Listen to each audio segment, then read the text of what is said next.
All right. Well, let's see. Yeah, yeah, this is the first time of doing a technically kind of a well,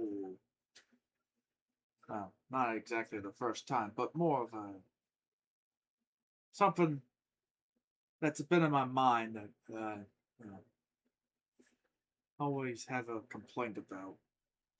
But yeah, let's just let this play out for now. But I'm not really good at reacting. This episode of Death Battle is sponsored by Brandon Yates. That's right, our Brandon Yates.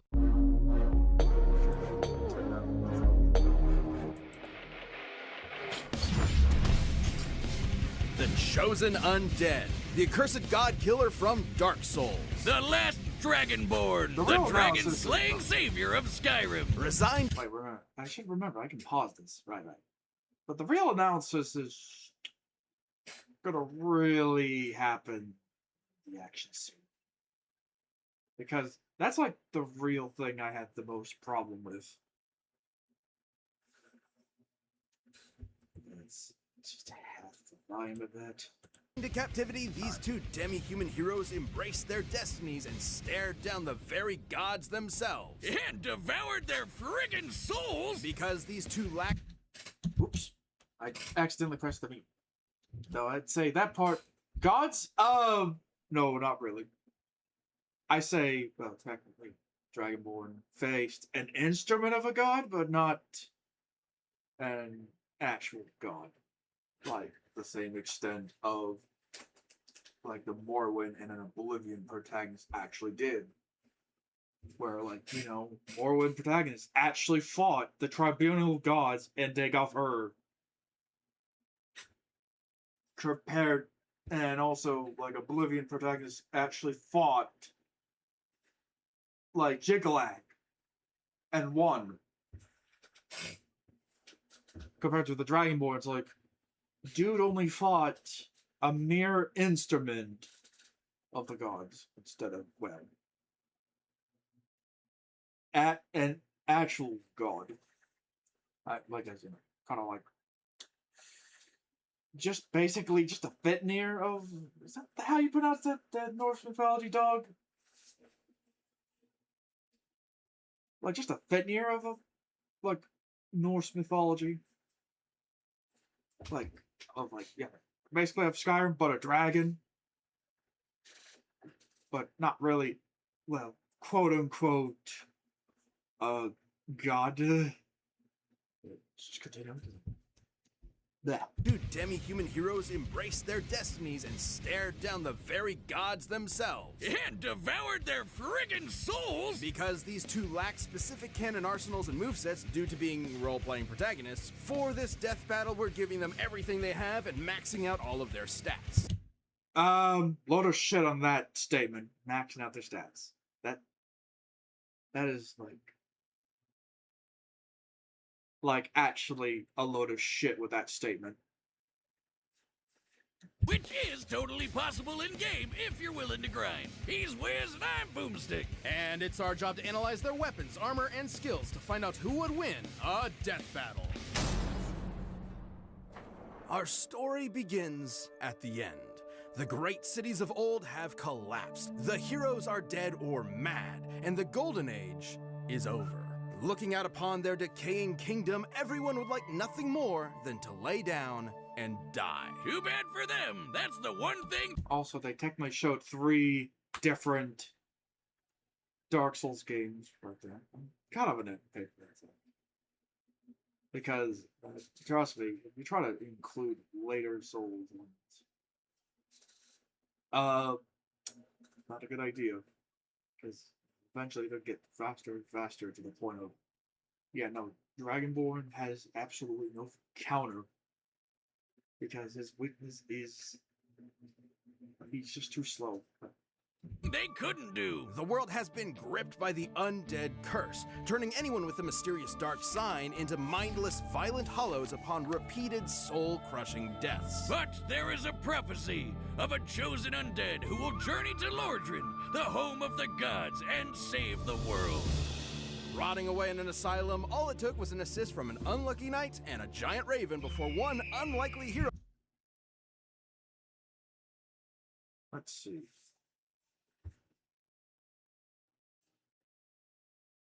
Also, technically, that should have been Latret. Technically, Latret, Beast Skeletons, and well, there's technically no easy mode anyway because it's balanced.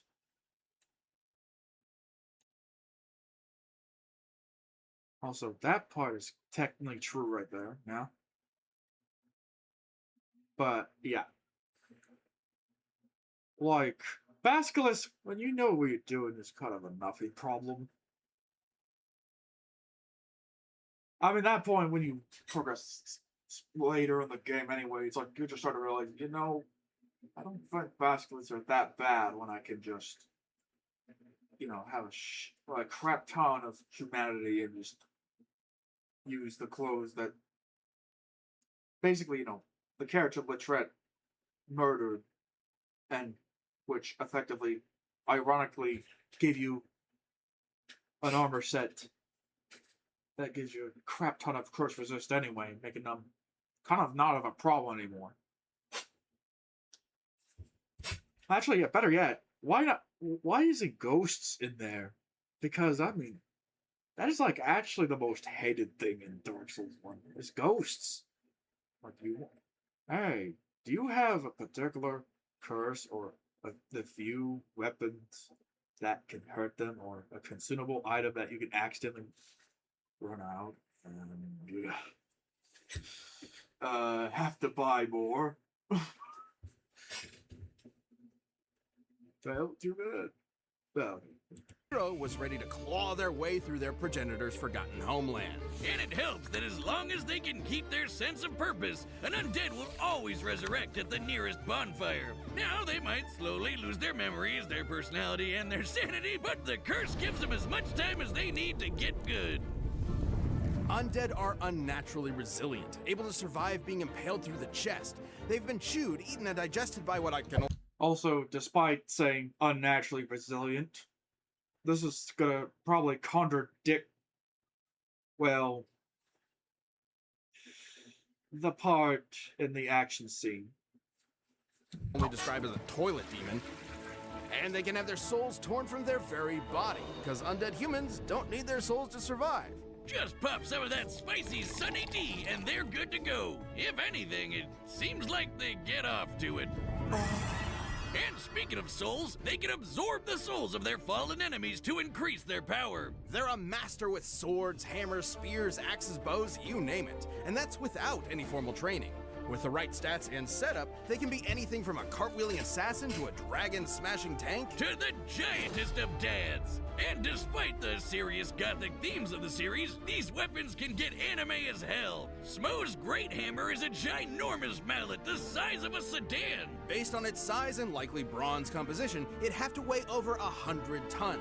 A lot like Goff's Great Bow, which can shoot pillar-sized arrows and one-shot dragons out of the sky. Or my favorite, the Moonlight Great Sword, produced from the ass of the albino drag favorite, the Moonlight Great Sword, produced from the ass of the albino dragon and founder of sorcery, Seath the Scaleless. This baby's a universe-hopping anomaly that can fire powerful sword beams and just looks so cool! The chosen undead has learned magic from the greatest practitioners in the world. They can create shockwaves, form defensive barriers, reflect damage, throw greatest practitioners in the world. Wait, what kind of They can create shockwaves, form defensive barriers.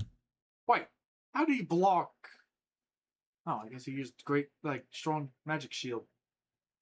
Because, that spell would have deleted you, usually. Like to damage, throw balls practitioners in the world. They can create shockwaves, form defensive barriers. Let's carefully look.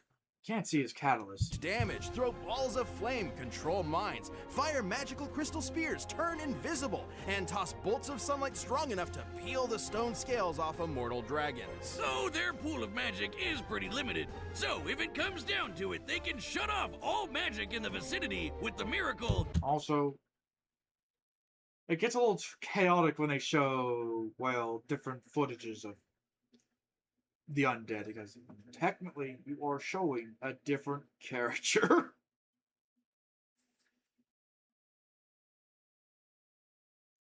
which they are effectively a different character. I mean, because especially like each soul's protagonists have different strengths and weaknesses. Vow of silence. Preventing anyone from speaking any spells aloud, including themselves. With this incredible arsenal and judicious attention paid to the stamina bar, the chosen undead was rolling their way to victory. A roll so powerful it bends the laws of space and warps them through attacks Fun like bit. they weren't even there. Though sometimes it doesn't work and it's bullshit.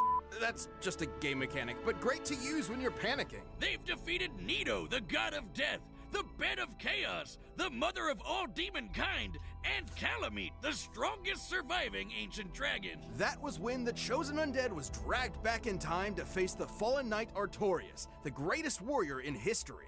And not only defeat him, but accomplish the greatest feat attributed to Artorias' legend, the destruction of Manus, the father of the abyss that threatened to consume the world. They've even beaten other chosen undead from alternate worlds, like the best buddy in all gaming, Solaire. Praise the sun, bro! And soon they were approached by these two slithery freaks. One said to link the fire, and the other said to let it die out, which totally makes sense. Wiz can explain it. Don't look at me. Dark Souls lore is as notoriously convoluted as the flow of its time stream, which is why we have a true expert in the realms of nerdom to explain it for us. Oh, Jocelyn. You wouldn't believe how many. Also, rip not the silly, typical like Skyrim lore man himself. Also, yeah. This opportunity. Let's see. Many item descriptions, forum posts, and moody 2013 lore videos I had to watch through for this.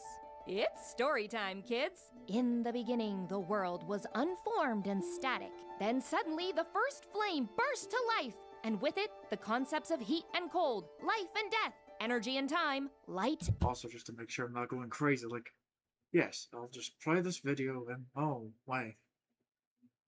I sure that didn't have the microphone on correctly. Oh no, it's what I'm not a professional. And dark. Sounds like a mythological Big Bang. The gods were granted immensely powerful souls from the first flame, but their greatest fear was the soul possessed collectively by the race known as humanity, the Dark Soul. The Skyfather Gwyn feared humanity's immortality, and so sealed their dark souls within them. But as humanity reproduced, the Dark Soul collectively grew, Also, they kind of left out the pick me part, I guess. and the first flame waned. Turns out humans were naturally undying, or according to the gods' propaganda, undead. Gasp! It's all a conspiracy. The undead curse was a lie! Linking the fire means using your very soul as fuel to keep the first flame burning. If an undead champion believes their immortality is a curse, they'll do anything to prevent it, including burning fragments of the Dark Soul to keep the Age of the Gods going. So you're a pawn in a game played by decrepit gods desperately clinging to power. Well, that's a huge bummer. They might look like a depressed California raisin, but in order to link the flame, their soul needs to be strong enough to maintain the whole universe and the flow of time for another 1,000 years. Other similarly powerful undead across time are swift enough to dodge lightning and even light itself.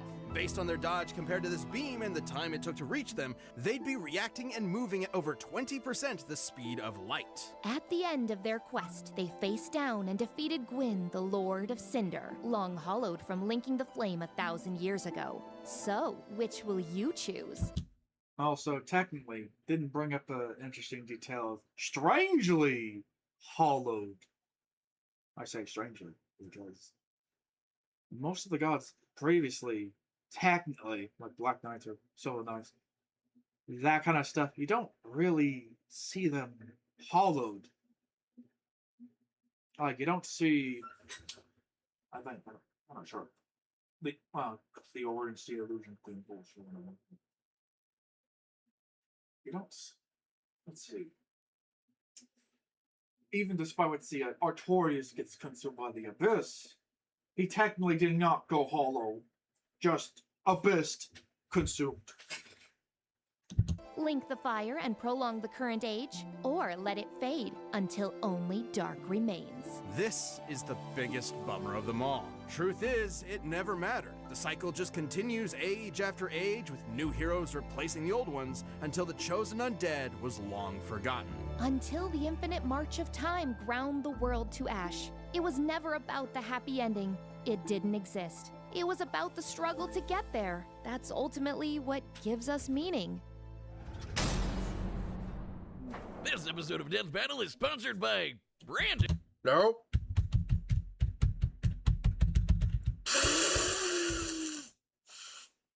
No. Right away. Hey, you! You're finally awake! Welcome to the frosty Viking paradise of Skyrim. Visit the quaint Nordic villages. Hike up to the throne of the world. Marvel at the beauty of Blackreach. Hey, what's that in the sky? Why, it's Macho Man Randy Savage! No, it's Thomas the Tank Engine! No, that is a dragon. But not just any mere drake. This is Alduin, the world. Alduin, the pushover. Not even scarier than a basic, like, Demon Souls dragon, really. Leader, and he's come to burn everything to a cinder. But fortunately for you, his path of destruction happened to interrupt your impending execution at the hands of those uppity Imperial pigs. That'll be the worst mistake this Staley monster would ever make. It wouldn't be long before you escaped the destruction of Helgen and defeated a dragon yourself. Then absorbed its frickin' soul! That could only mean one thing. You are a being born with the blood and soul of a dragon in the body of a Nord, or elf, or Khajiit, or lizard dude destined to battle Alduin and save the world. In their tongue, you are the Dovahkiin, Dragonborn! In their quest to rid Tamriel of Alduin's dragon army, the Dragonborn became a jack of all trades, master of all. Also, no hate, like, no dislikes of Nazim. That would have been an easy thing to... Bah. They learned to be a master assassin with the Dark Brotherhood, a master sorcerer with the College of Winterhold, a master thief with the Nightingales, a master dragon hunter with the Blades, and a master good boy. Who's a good boy? That's a good boy. They even fought in the Skyrim Civil War on the side. Well, and also the part that, well, should have mentioned. The mastery part is not as easy in the Dark Souls part. Because, well, there are big, massive differences. Dark Souls' level cap is literally exactly every stat 99 compared to Skyrim. It's like, nope, you probably need like yeah, you can only go far as like level 81 before the legendary perk patch. Of the Imperial Legion, champions of order. You mean the Nordic War for Independence on the side of the Stormcloaks? Those elf-funded Nord supremacists? Better than those jackbooted Cyrodiil fascists? But what else could I expect from a monster who steals from innocent villagers by sticking buckets over their heads? They can put their skills to good use with an absolute glut of weaponry. Not just the usuals like daggers, swords, hammers, and axes, but also special weapons given to them by the Daedric princes. They're basically crazy powerful gods from the plane of existence called Oblivion. From that wascally wabbit Sheogorath, the Dragonborn received the Wabbajack, a staff that casts a completely random spell on its target, from disintegrating them to healing them to turning him into a chicken. Unless it's a dragon, because if it's a dragon, it has, like, it just automatically defaults to explosion effects instead. Which, ironically, like, the vanilla lightning bolt is like the most lethal thing in the entire game because of the disintegration perk affecting also dragons. From Meridia, they received the Dawnbreaker, a holy sword made for... Also, remember the sword, because... Chicken! From Meridia, they received the Dawn... The sword they act like, oh yeah, this is a lot of shit. Even though, like, 10 burn damage, which is not even, that's not even good for Skyrim standard. It's not even considered an endgame like version of it. Like Usually, because I know from experience, usually it's 30 damage for the final lootable variant of most weapons. And this fiery explosion thing is useful, but the problem is it doesn't give you damage bonuses against undead. Like, it only matters, like, oh, yeah, you killed undead, that's it. But anything else, like, I think this thing's as strong as a, maybe as strong as a glass sword. And it has very weak enchantment, like, base damage. And, well, because it's a danger artifact, it's just unnecessarily difficult to upgrade compared to just danger weapons. Breaker, a holy sword made for burning the undead to ash. That's similar to Oriel's bow, which can shoot fiery arrows that can blot out the sun. To cover the distance between the Earth and the sun in about 2 seconds, the arrow would have to be moving at over 2... Also, magic. Just magic. It's just bloody magic. It's a magic bow that does magic things. No other bow can do that. Just Ares' bow. Just for that. Ariel's bow for that bow. 250 times the speed of light. Except this isn't Earth and the Sun. This is the planet Nirn, and that's Magnus. According to the Elder Scrolls lore master Michael Kirkbride and his in-universe text cosmology, when you look up at the Sun, you're actually looking into a dimension of pure magic. Confused yet? I am. Exactly. Let's see. That part. I haven't looked at before too carefully on that part. But Measurements here are difficult to make, but if anything, the distance should be much greater. Speaking of magic bullshit, the Dragonborn can heal themselves, cast wards and destructive elemental spells, control... which, that spell is just... Dragonborn can... The healing part, that's actually a legit perk, because, you know, having fast healing spells, that's actually an advantage. Compared to... heal themselves, cast wards and destructive... Wards, useless because they consume too much MP. Firestorm, even though strong, but obviously a massive problem of, oh, it's a ritual spell. And most ritual spells, like 99% of them are kind of ass. Because they put you in this ritual animation, which makes you vulnerable. Like, makes you stuck in an animation. Technically, Firestorm does that. I'm like, there's both spells that called Firestorm. You know, like, Dark Souls Firestorm at least. Hey, it just immediately does a pillar as soon as you land your hands on the ground. Compared to this, where it's like, let's see. Does it show that little hand Get animation? a magic bullshit. The Dragonborn can heal themselves, Let's see. cast wards...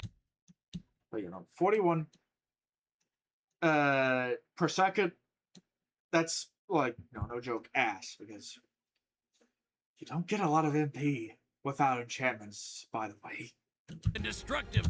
Yeah, you see that hand motion? Like, you always have to do that every time. And if someone actually hits you, even a very weak enemy, your character will stagger. A rare instance of your character actually staggering, besides a power attack. of elemental spells, control minds, conjure weapons, and summon lesser damage of elemental spells, control minds. Control correction. Influence minds. I say influence because technically that is not allowed to the Dragonborn's hands anymore.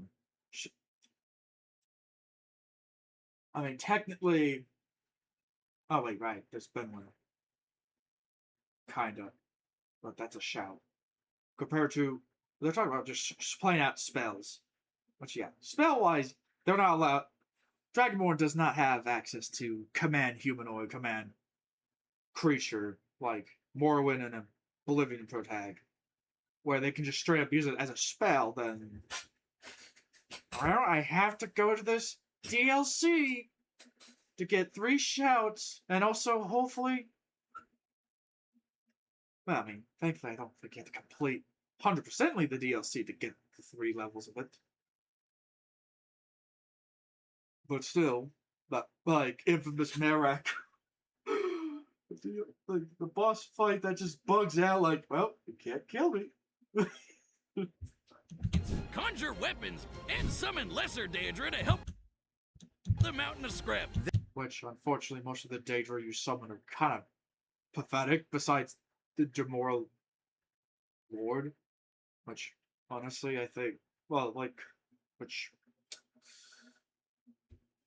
like, even the spell itself is not that great compared to the Rose at level 46.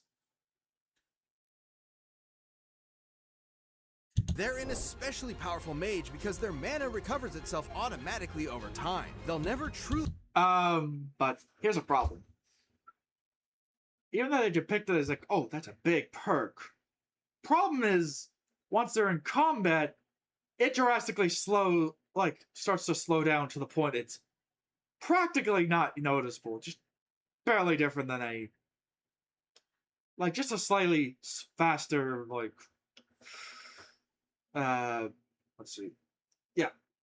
It's a Demon Souls, I forget the Dark Crescent weapons? Dark Crescent weapons. Let's see, Dark Crescent weapons. The Dark Souls 2 something crown. I think this is Dark Souls 3. Oh wait, no wait.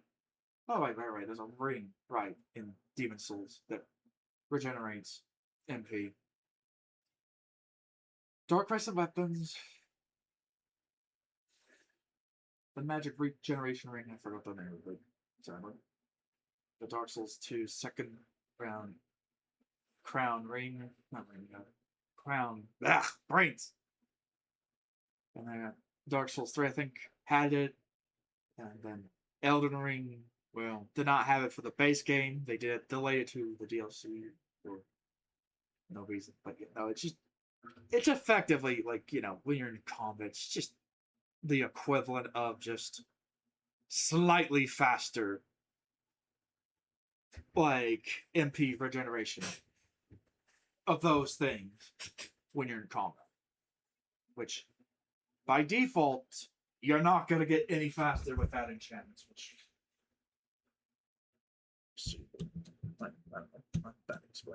really run out of firepower. But as a Dova... Also, the firepower won't matter because default magic kind of sucks without enchantments and potions. But Kane, the ability they're most famous for is the Thum, or shout. By speaking the words of the dragon language, they can manifest their will into reality. Like with the classic Fus Roda, an unrelenting force which With a massive cooldown. can knock your neighbors into next week, or Which, I mean, that is a massive strength if there's a hit. Soul Tear, which removes the soul from your enemy's body and stores it in. Only when you kill it, though. That's the thing. Because that just sounds like also you're showing the white bird. Well, I don't know, I'm getting it. Now here, I should focus on the... Okay. Next week. I mean, let's see. What's the solitaire part? The more important part is it cannot rip your soul if it didn't kill you. Like, the gimmick is, it only tears your soul when it kills you. And like, you see the HP? Soul Tear, which removes... You have to kill an enemy with it. Because it's not like something scary as technically... Demon Souls has a slow animation with it. I forget the name of the instant kill spell. It's called... Showsucker, or yeah, basically the spell that lets you drain levels of players and instantly kill anything that's a non-boss. Moves the soul from your enemy's body and stores it in a cute gem. Also, like I said, that detail of only when they kill an enemy, not like so. Reversal! Wait, why didn't anything? Oh. Student loans, man. Something had to cover the down payment. With these shouts, the Dragonborn can summon... Let's see the selection. Useful, useful. Situational. Like the first word is useless, second word useful, third word useful.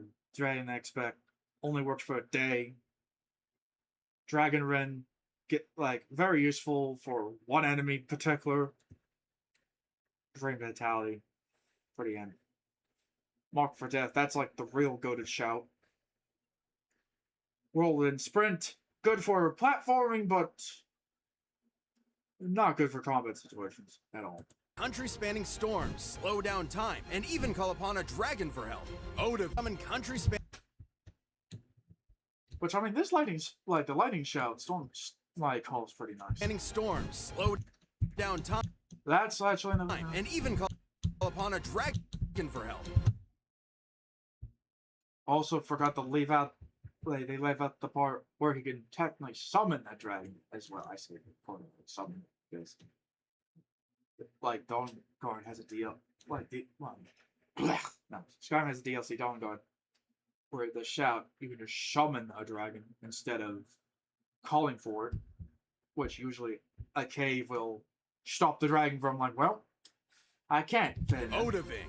Dragons may look like scaly reptiles, but in reality, they're immortal demigods older than time itself. They're the children of the chief god of they're just dragons. It's not sugar-coated. They're dragons. Tamriel's pantheon. The Dragonborn is an unstoppable force of nature. If they happen to take any damage, they can just drink a potion or nosh on a cheese wheel and be good as new. And they can carry up to 150 cheeses at once. My dream.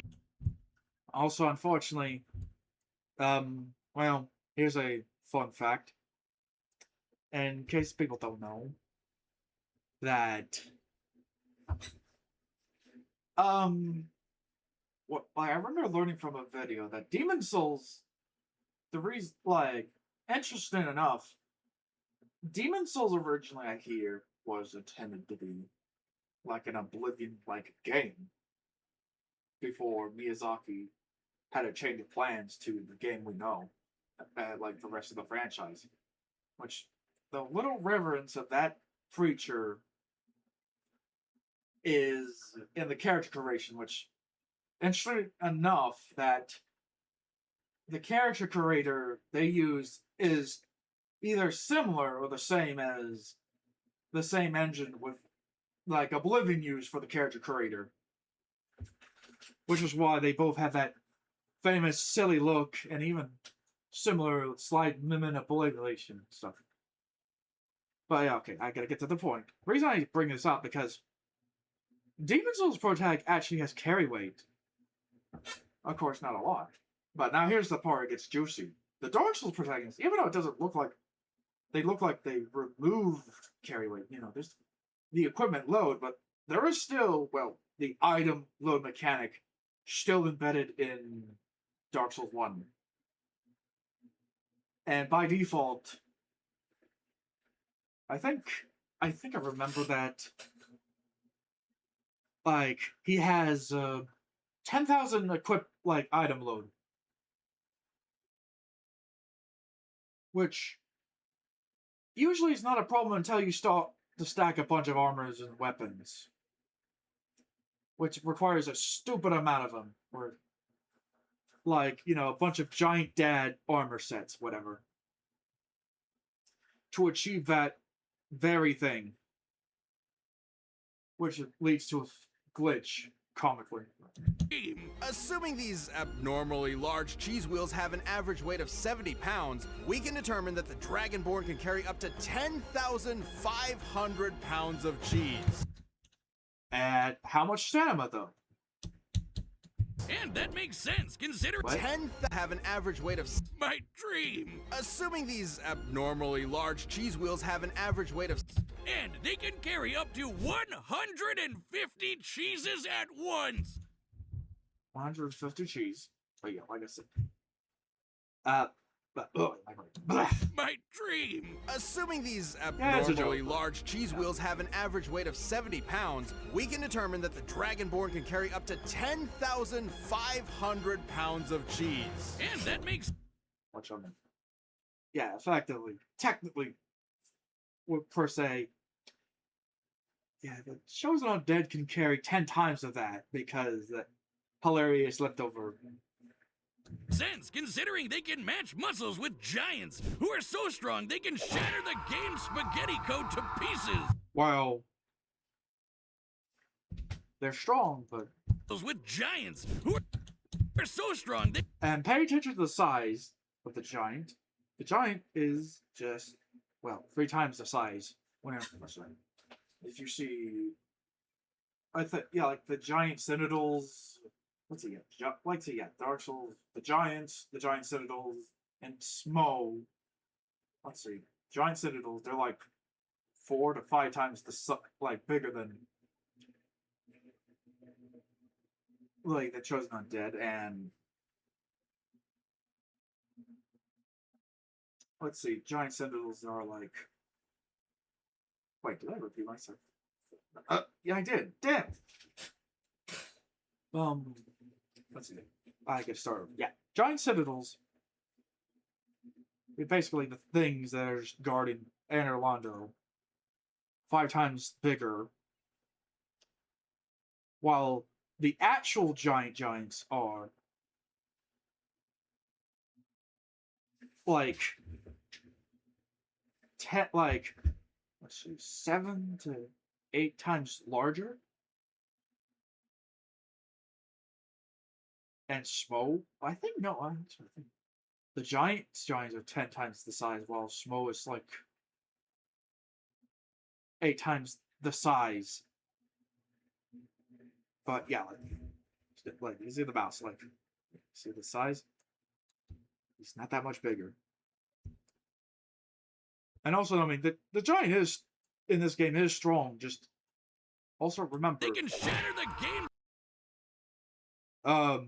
John Skyrim is not that durable. spaghetti code to pieces. The last Dragonborn has battled the vampire Lord Harkon, ended Skyrim's civil war, and defeated the first Dragonborn, Miraak. And according to the book, the Guardian Civil war and defeated the first Well, proclaim the first. Because, well, as a reminder with, let's see here. What's his feats? Not really of a feat, because it's just a force sequence. Very average. Technically, that's an easier case for the Chosen Undead, because Chosen Undead had that difficult case of, hey, you're in a post-apocalypse. There's not a lot of witnesses. Who committed the murder? Which, I mean, that... Yes. This, let's see. No, not... Well, treated as, like Sharagora stated. You know. Oh, yeah, I think. No, not really pranked. Or... Pranked? Oh, just summoned Demora Lord. Valkyrie. That's like a feat. That, Dragonborn, kind of a sad Miraak. excuse of a boss. I'm a floating ghost. Ooh. Wait, you killed my zombies? Damn it!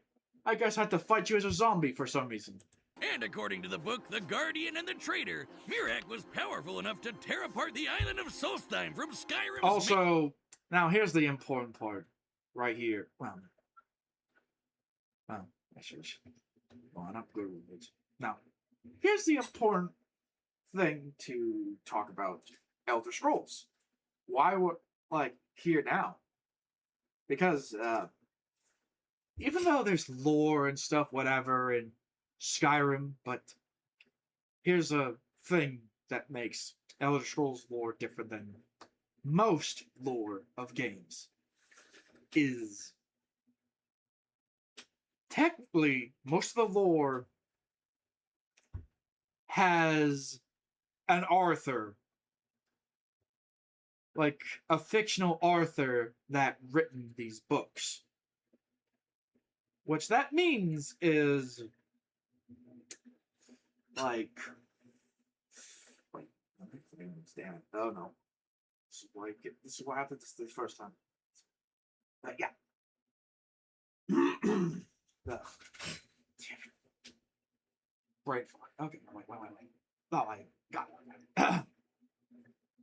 I try, like, we got my train of thought. Basically, because the lore is written by a fictional character, I say canonically, which means technically all these books is an unreliable narrator. Because, you know, they're written by actual character instead of, oh, it's the dev just outright saying it. I mean, of course, they've written it, but I'm just saying, in the sense of, logically, it is written by a character with a story, which means, like I said, it's just an unreliable narrator. Which there's probably some truths with the lore, but who's to say that the story might be a tad over-exaggerated? After all, you wouldn't exactly trust the guy who written the Lestiagoran made book to tell you the deepest lore, would you? The weird guy in Mormon? Or, I mean, also other things. You wouldn't trust with the lore, you know, Daphne. Like, you wouldn't trust her with that.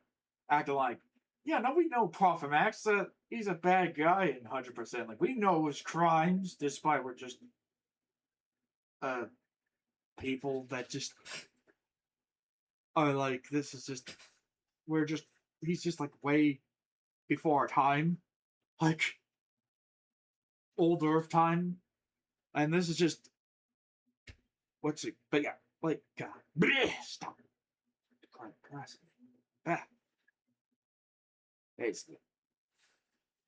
Yeah, you wouldn't trust Daphne because, like I said, like, you physically met, well, you physically met Parfumax while Daphne, while, like, some old man reading some stone, and they immediately, like, we know 100% who he is because we looked at that rock.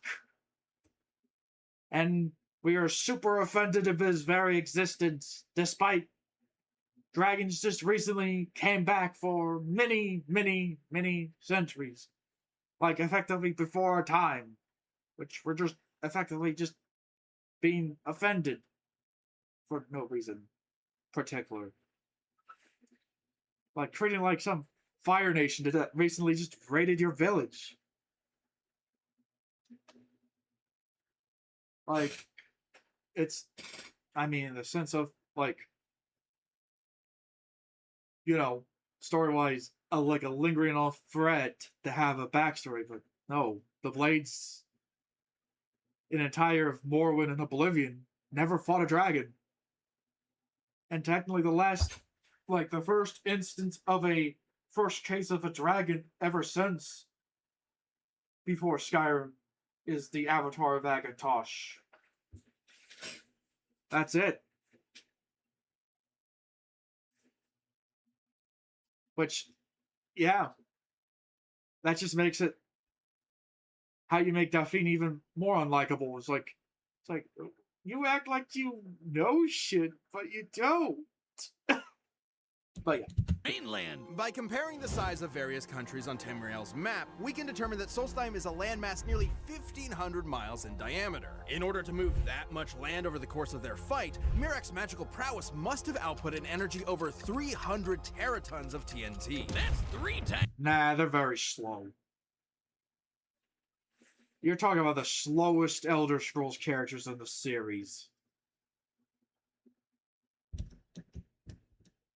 And the only thing they can go fast with is whirlwind sprint. Times the impact of the asteroid that wiped out the dinosaurs. Not too crazy when shouts can get strong enough to shake the world itself. It wasn't long before the Dragonborn confronted Alduin in Nord Heaven and put an end to the World Eater once and for all. The epithet is literal. By absorbing the souls in Skyrim's afterlife, Alduin was powerful enough to devour everything. Not just the planet of Nirn, but the Kalpa, the entire timeline past, present, and future. That's the level of unimaginable power the Dragonborn is dealing with here. Tamriel is no stranger to great heroes across its vast, sprawling history. Which, the thing though, remember, don't compare the Dragonborn's traits with the previous heroes, but the thing is, the previous heroes are stronger than the Dragonborn. Because you don't get this much passives like this from an equipment alone. And, goddamn Skyrim. Varine, the hero of Kvatch, all magnificent in their own right. But when you heard that shout echo through the mountains, and the death throes... Which... the accomplishment of the Dragonborn is, you kind of get cucked by, effectively, let's say, the Thieves Guild. I guess I'll just submit to this Daedric Lord and this dumb lady for some reason. Even though I could clearly just kill Mercer when he's just a normal-ass thief. I mean, sure, he's a Nightingale, but it's he just has a thief with magic, I guess. Which... I don't think that gives you that much of an advantage compared to an actual battle mage. Because at least they fought actual foes. And, Mercer is just literally just a jabroni. That only survived because of plot armor. And Carlia just randomly just going on, oh no, he's dangerous! I gotta shoot this guy instead! It's why? You make this ludicrous story you made this poison to paralyze him, but you just paralyze him instead. Also, of a dragon defeated, you... As an unnecessary tangent. Let's see. Also, technically, the foes the Dragonborn faced, let's see, a bunch of cavemen, another caveman, another caveman. Actually, no joke, that's a lot of cavemen. Technically, the Draugr, who are just undead cavemen. The Forsworn, who are just modern cavemen. The Falmer, they're just cave elves.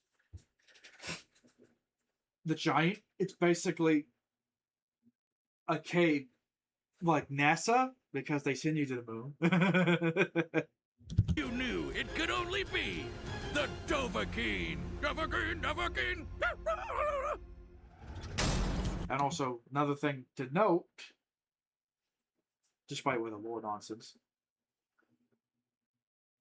the part they don't show about the dragons, because they don't compare the strength of the two dragons, because you don't see a dragon in Skyrim compared to Dark Souls, where, let's say, Calamite, where you just see a goddamn dragon just telekinesis you to curse you. Well, not petrify curse, but just a double damage curse.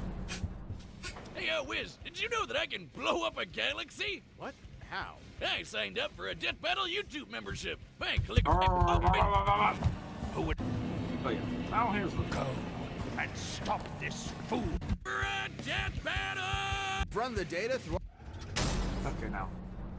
All right, the combatants are set. We've run the data through all possibilities. It's time for a... Man, when I do the actual reactive thing myself, you're like, man, I'm actually a lot slower than I thought. Look at this. How the hell I make a 22-minute video into almost 50 minutes? God, that just says about myself. I working up the social confidence, or like the lack of script writing and stuff. Death Battles!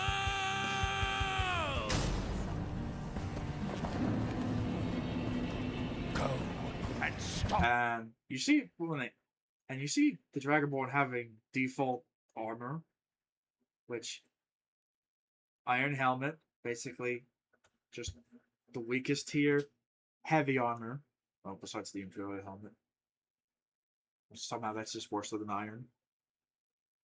And I think that's the strouted. Let's see, strouted. I never remember how to pronounce the name, but yeah, the one. Apparently, the one armor that had its own category at the very bottom, and it's just one armor for some reason. Iron shield. And, wait, let's see. Let's see what his sword looks like.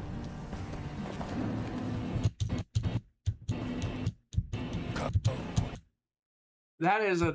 I think that's an iron sword. Yeah, I think that's an iron sword. And stop What? this. And I think that's just iron gauntlet. Who would let the flame burn Yeah, that's just an iron gauntlet. the age of humans And iron boots. to ashes? The ancients of dark will do anything to snuff out the light. And look. Okay, now look at this carefully. Actually, that makes me wonder, what weapon is this? But yeah, this is a Crest Shield Elite Knight armor, which, despite, like, with the covers and stuff, this is not actually a starter weapon in armor. Like, this is actually kind of a, actually a higher tier armor. Like, it's a strong medium armor. Like, do not underestimate this, because this thing is the thing that'll let you tank through the Capra Demon's dogs without flinching. Let's see, now this sword, I need to remember. Let's see. No.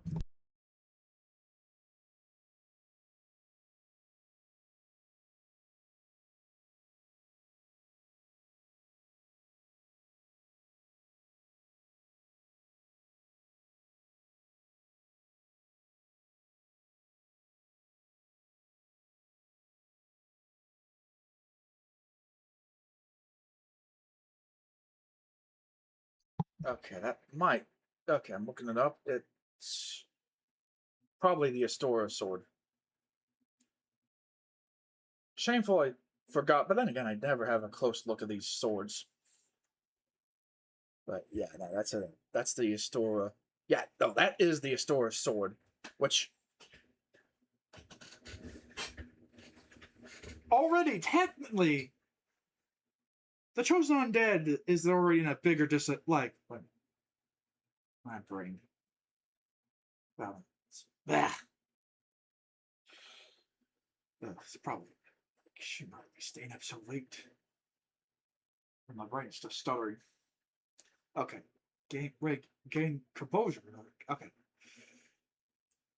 because he technically has the Astora straight sword, which, despite well, I mean, obviously not being the most toppest tier weapon, but it still has a massive advantage because this thing is a naturally magical weapon. And it has a pretty, like, even out magic to physical damage. Which already, that just puts him in a massive disadvantage because, well, if this is not enchanted, he'll just get chip damage to death by the magic sword. Which, that's what happened in, like, literally in the beginning of the game. The Hollow Undead just get chipped to death because their shield doesn't have enough magic resist. And they die. And, you know, because it's probably a default, like, Dragonborn. He does not have probably the enchantments of Magic Resist. Which, if you know Skyrim very well, you know one of the biggest causes of death of Skyrim at the early game is mages. The goddamn mages. Save us, chosen undead.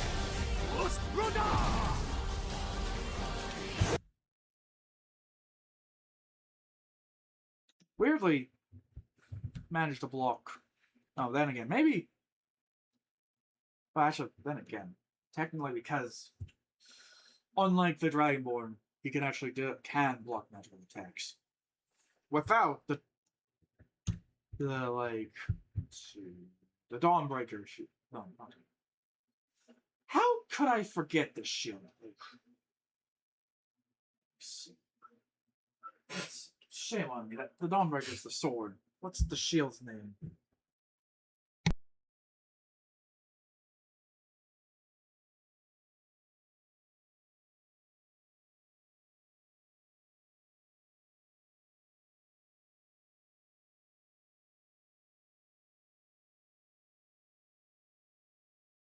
Oh, I wonder why. Because it has something that it's a spell breaker instead.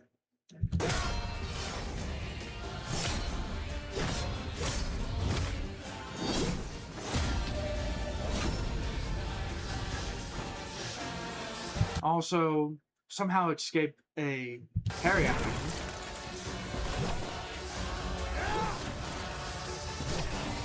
Also, like,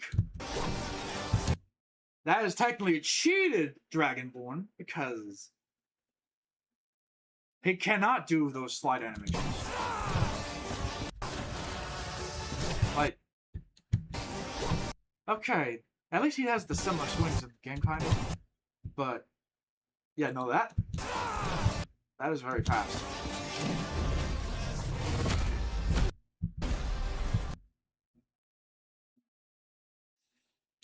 Also, this one has a Schmo's hammer.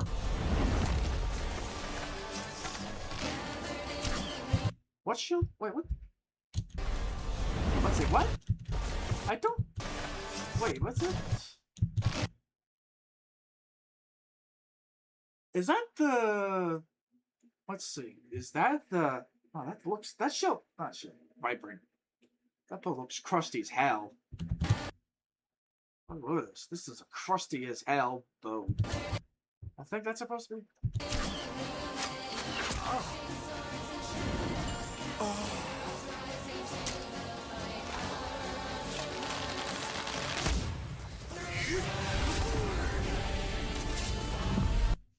I also don't. What's it? I mean, technically accurate.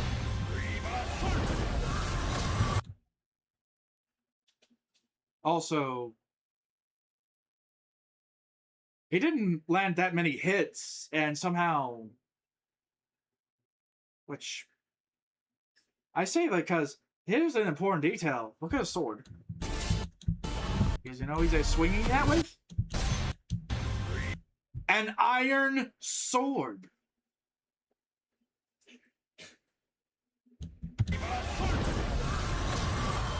Also, that's the Bloodborne protagonist Death Noise.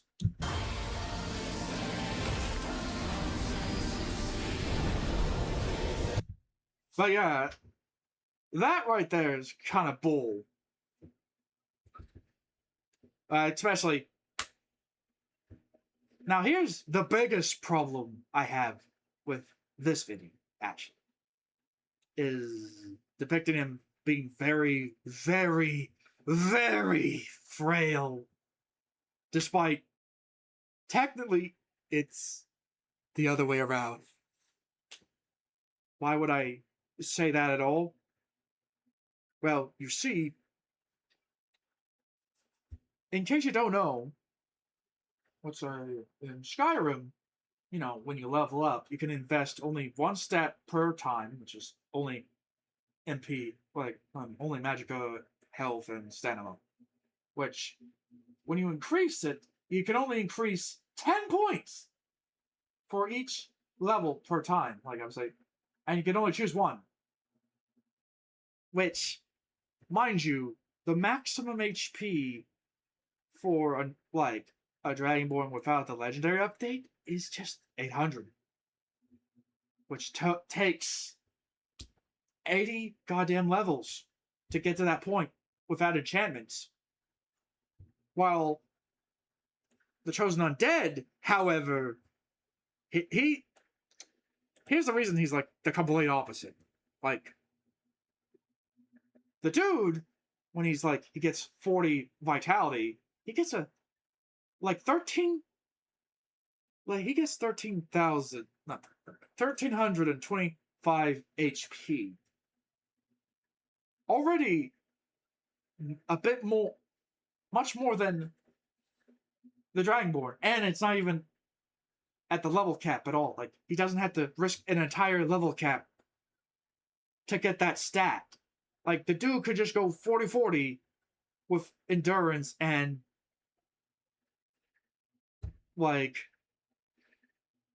vitality and endurance, and he can already have maximum HP. Well, not maximum HP.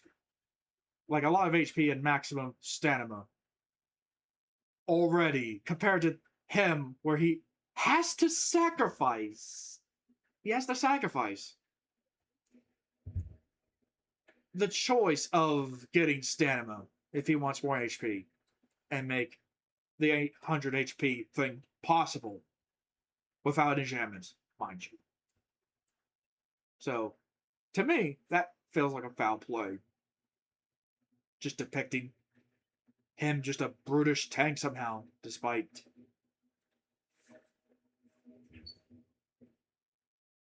Also, another thing to also count, technically, is Solitaire has a long cooldown, which technically for a while, because, I mean, there's technically a rule with this, like, the stronger the shout, the less he can do. So that means you can't just spam it. But other things to think about. Let's see the Iron Sword thing, right? But yeah, still, it kind of feels ridiculous to see him, but yeah, no, somehow just. Also, technically, that's an extra action right there.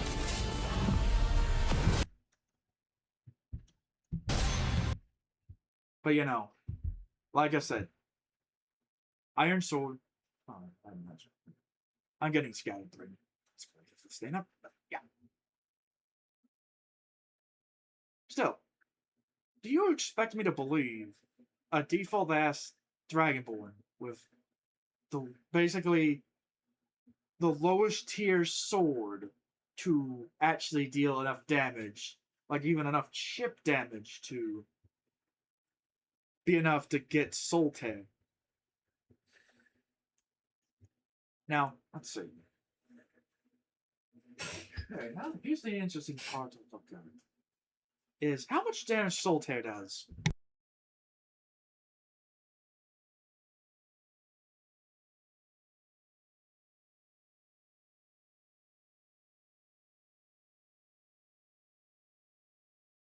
Let's see. Apparently, it only deals 300 HP damage. Which, technically, that would not even be enough to even finish off. Like, also, I think the interesting part they left out is Solitaire being capable of reanimating the dead after stealing the soul. But yeah, 300 HP against technically an enemy that's more HP than a Draugr, mind you. Draugr Death Lord. The one that gives you a big trouble of time. And you're just like basically dealing with a Draugr Death Lord that has more mobility to the point of like actually a problem.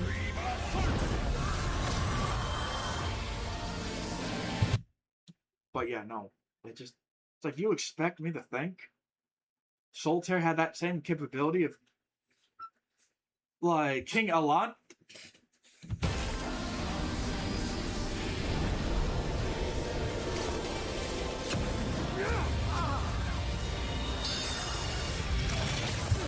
I mean, technically, also, the stat they showed, that is the crystallized one. Which technically, like, in theory, if it is heavy soul's arrow or, like, soul spear, he would be dead. Like, absolutely dead. Because that is the Dragonborn's one of the massive weakness of the early game, if you don't get goddamn enchantments, is like goddamn mages. They will just delete your HP and absolutely nuke you. And the biggest insult to them when you kill them is like, oh, they're just poor as hell, man. They drop nothing. But yeah, that is a real big red flag right here. Somehow, let's say, quote unquote, and also, since they showed he has magic. Wait, that looks like. Oh, he's just using flame. That's actually. Which. Technically, he's just using a very weak spell. Like, that's a very weak spell. Well, Soul. Because it looks like. Because I don't think it would just. Even though this. Let's see. Like, look. This is the crystal. Like, tinted staff. Which that is supposed to be the thing where, you know, reduces the amount of spells you can cast, but in return, massively increase the damage. Which, already.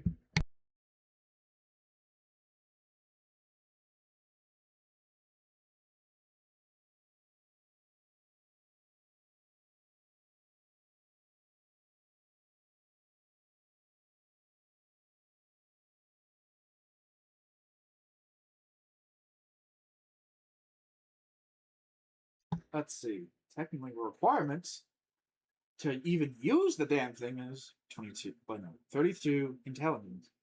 Yeah. Which technically, because of that, let's see, there is.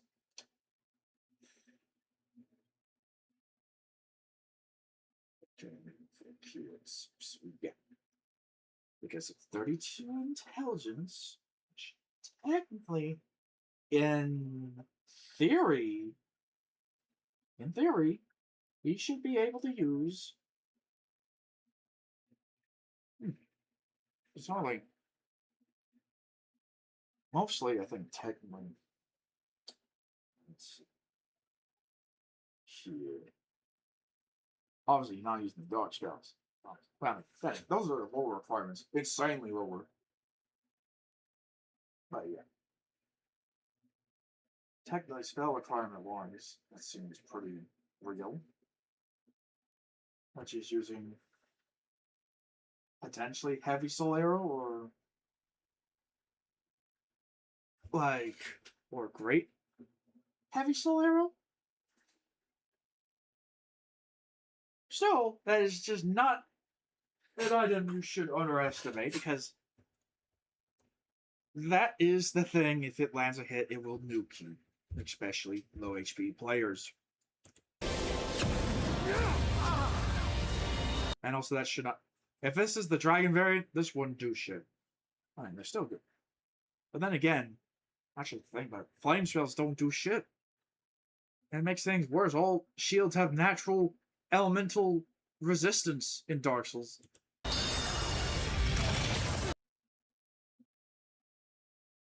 I think this might be. Like, it's not Soul Spear because it would have been much larger. So it probably is heavy soul arrow. Which, I mean, like I said, if that hit him, you know, he would have been, and that would have actually kind of like, he does hurt. And technically that would have been already a devastating blow, because, mind you, remember, here's a key detail. Technically, this chosen undead fought Gwyn and win. Which, very likely, this thing's a +5. Which already, like, you see the hits? So, heavy soul arrow. One hit from the historical greatsword, which already has split damage that technically the Dragonborn cannot resist. Only because, well, he's not a Breton. He doesn't, a Breton or an Orc, he doesn't have natural magic or they resist. I forget that they removed that for the Orc. Because they do, so, like, Skyrim did some massive nerfs, a lot of them, like, races. But yeah, the Nords just only have 50% frost resist, which doesn't do shit with, well, because this is just magic, and it's technically holy magic.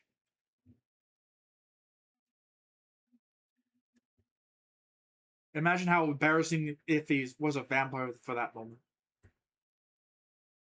But yeah, one hit. Technically shield bash. Shield bash. And technically that would have been a killing blow at that point, because,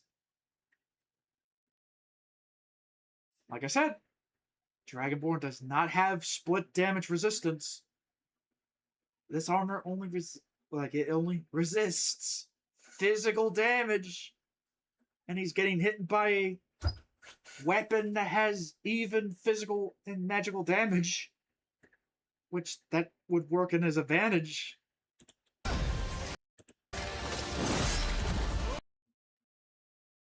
Like, already, that'd be understandable if it was a steel-plated Dragonborn or ebony armor Dragonborn. But, mind you, he is wearing the weakest armor possible. And already, he just, like,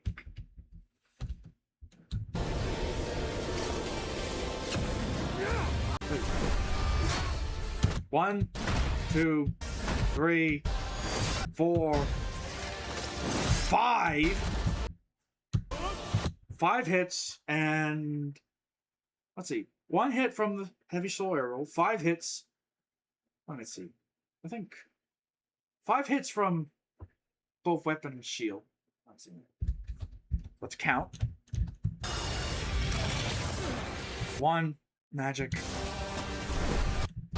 1 sword swing. 1 shield bash. 2 shield bash. 2 sword swings. 3 sword swings. Which, like I said, let's say, quote unquote, if this Dragonborn has splitted HP and stamina, he would not survive this. Unless he has enchanted gear. As I stress this. It would be funny if it was the twist, but sadly, it was not the reveal at all. Like, he is just wearing default ass armor. And somehow tanked it all.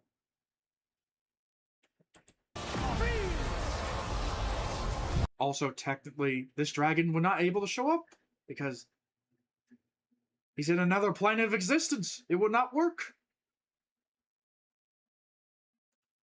In fact, here's the fucked up thing when you think about it.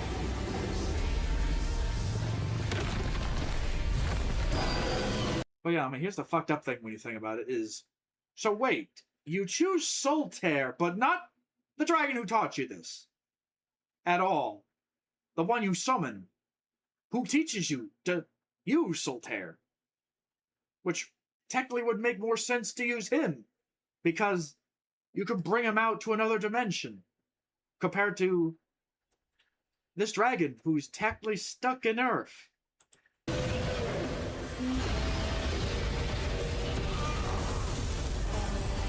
Also, technically,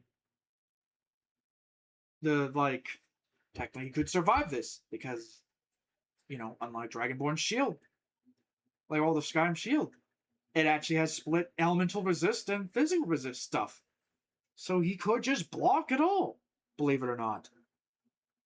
And since it's just, well, a big breath, it's just a stream instead of like, well, Helldrake, like Hellkite Drake's like, I'm just gonna nuke you with fire attack.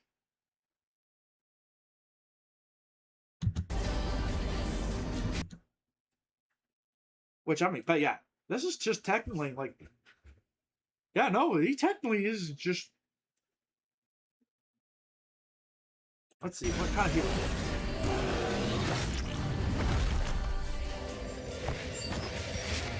Also, he used just a basic healing spell. I say basic. He had better options. Like, he could have used Grand Healing. Like, that could just instantly heal with a click, but no. He just used default healing.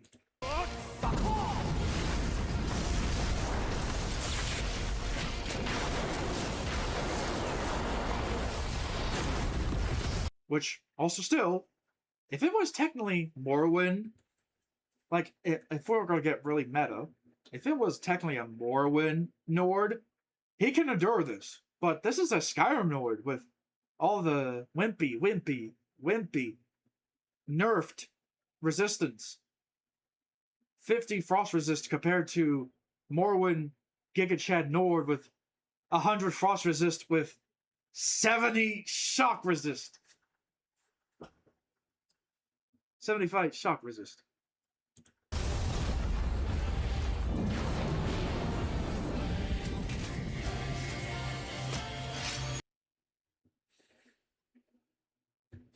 Oh, wait.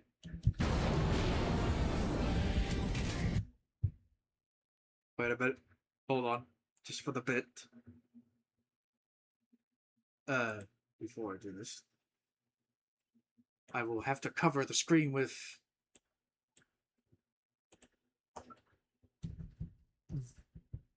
the infamous one.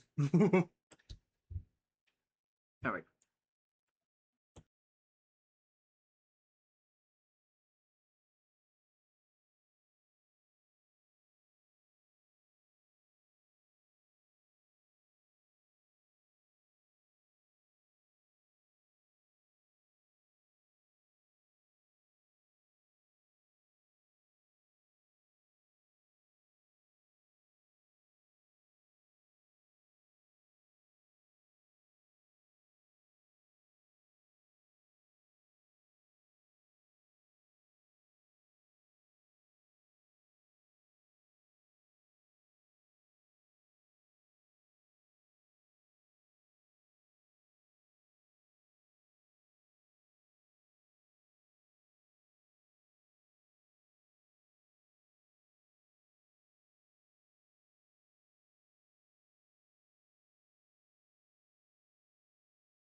Well, I would have downloaded it, but, well.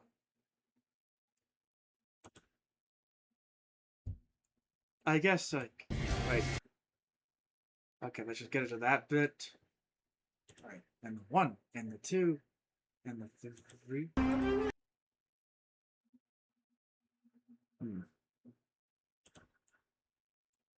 Well.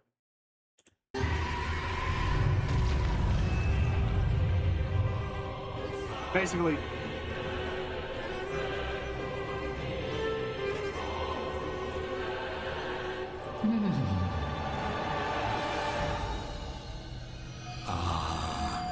You were at my side all along.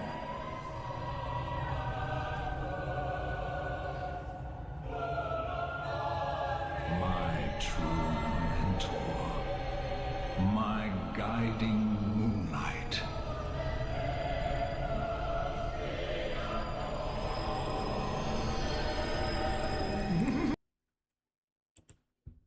Oh, but yeah. They could have made that reference, but they didn't.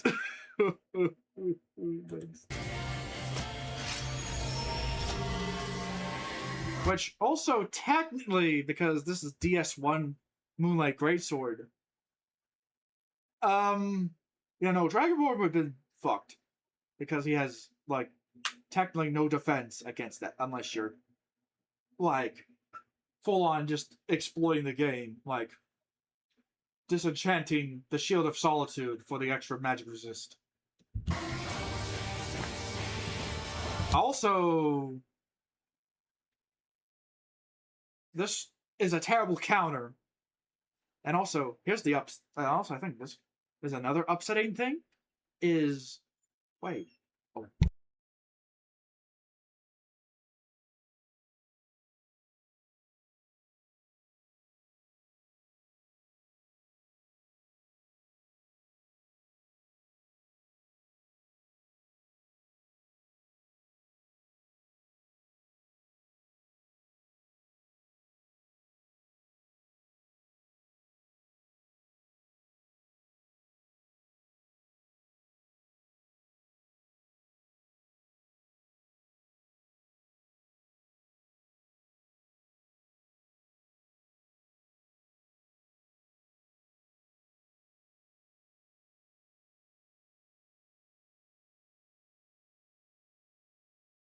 Let's see. Yeah, okay. Yeah, the upsetting part is, why Dawnbreaker in this situation? Why not the Blood Skull? The sword that's actually kind of similar in a similar regard of, hey, sword that has beam attack. This instead it's like, yes, I'll use the Dawnbreaker to hurt you with 10 points of extra fire damage. Is that it? You know, you do realize I have armor with natural fire resist, right? That's impossible. But yeah, no, that's, to me, that just feels like a mockery of the Dragonborn as well. Because it's like, that point, if it was endgame Dragonborn, he would have ditched this shit already. Like, wait a minute, this doesn't do a lot of damage to the Draugr Death Lord. I could have just used a Solstein. Oh, no, Solstein. Then, you know, these ice weapons. Like, the ones you know.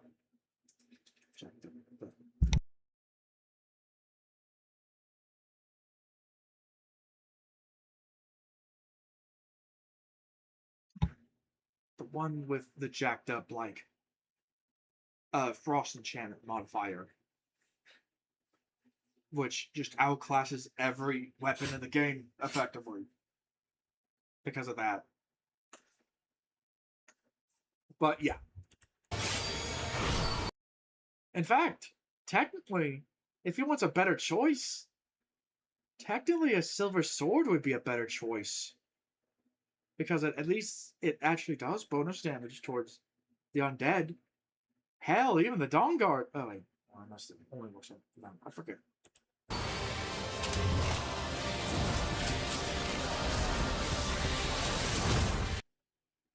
It wouldn't matter if he parried that. Once he hits you, it's like, oh, you have no defense against magic? You're dead. You're fucking dead. This is a pure magic weapon. And already, like I said, he could just chip you to death. Because this is a pure magic weapon. And if you know Skyrim, there's no magic defense shields. I mean, technically there is. but they're so few and rare, and usually they have piss poor magic resist. And it's just very rare. Kind of weird he doesn't even have the Shield of Solitude for this. And also, technically, a combo of magic, he would be dead.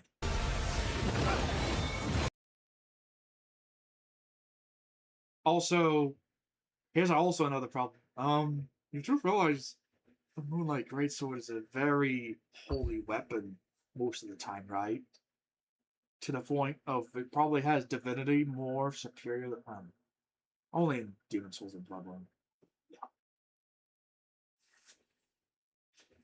Kind of weird he doesn't even use a Spellbreaker, because that would have actually worked. Because that just feels kind of cheated. Because, you know, that's abilities the Dragonborn never has. He cannot cut through magic. And also, like I said, that would have killed him. Because, you know, he has no magic resist.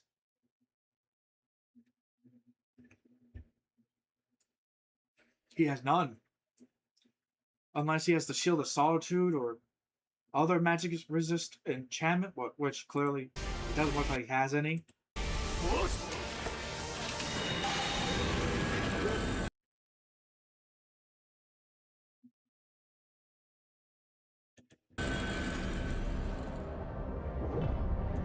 Like I said,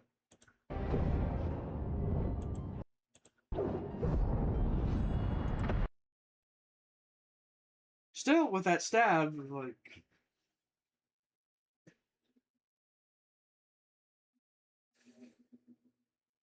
like he, unless he has actually exploited weapons armor, like max smithing, whatever.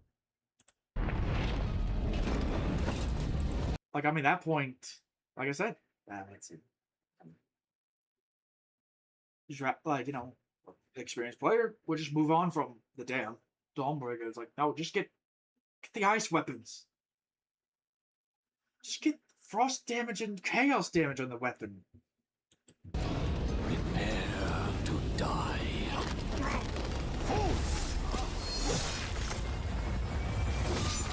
Save this world!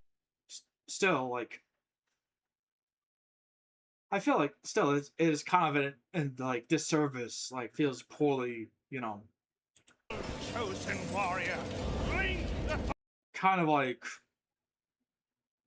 poor understanding, because it's like, no, default Dragonborn cannot tank this. He cannot. He's not, because it's let it completely from fire!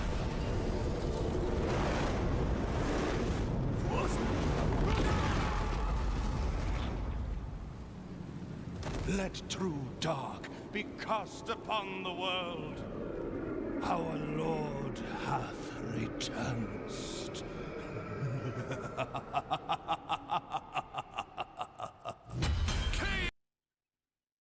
Which, okay, now, yeah.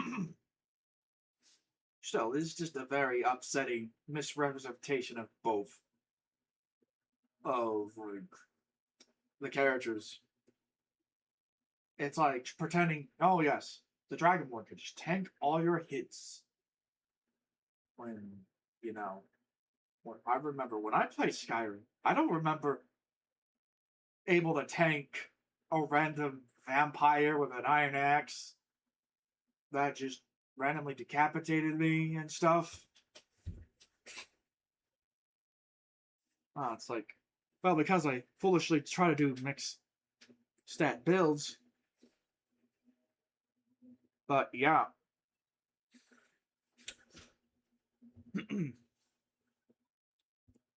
I feel like, to me, it just failed to represent how both of them play. Because technically, I just truly believe, technically, canonically, a Dragonborn is a trickster. Because, let's be honest, knowing actual game knowledge of how the game works, most enemies have double the health growth than you do.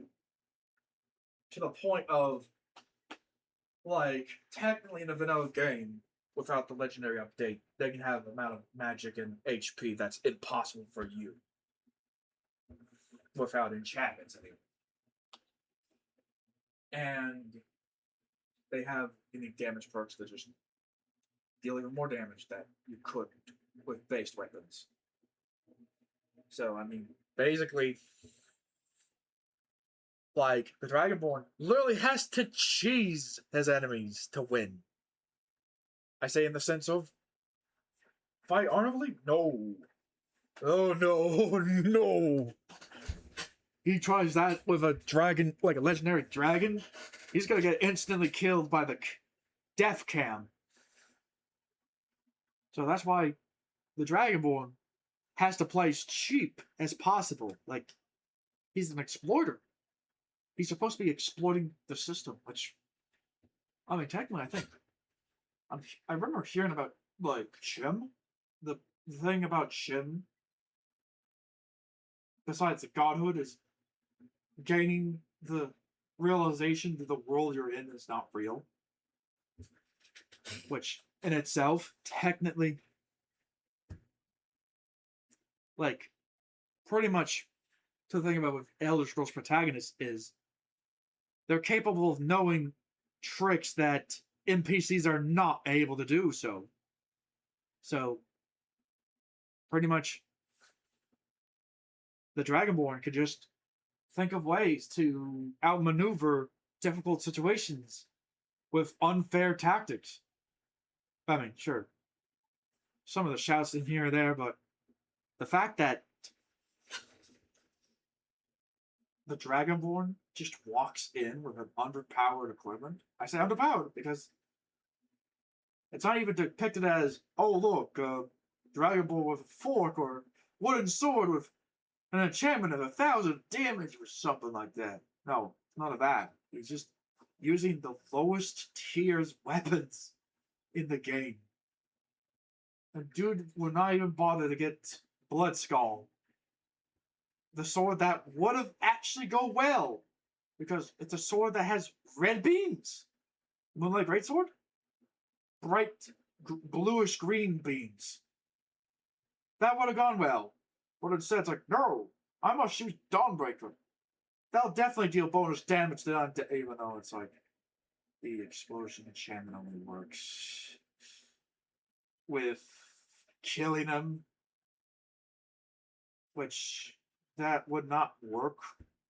And in fact, kind of feels wild. Like, actually, that's like actually an interesting thing to wonder is, where the fuck the flask go? Huh? Where's the flask?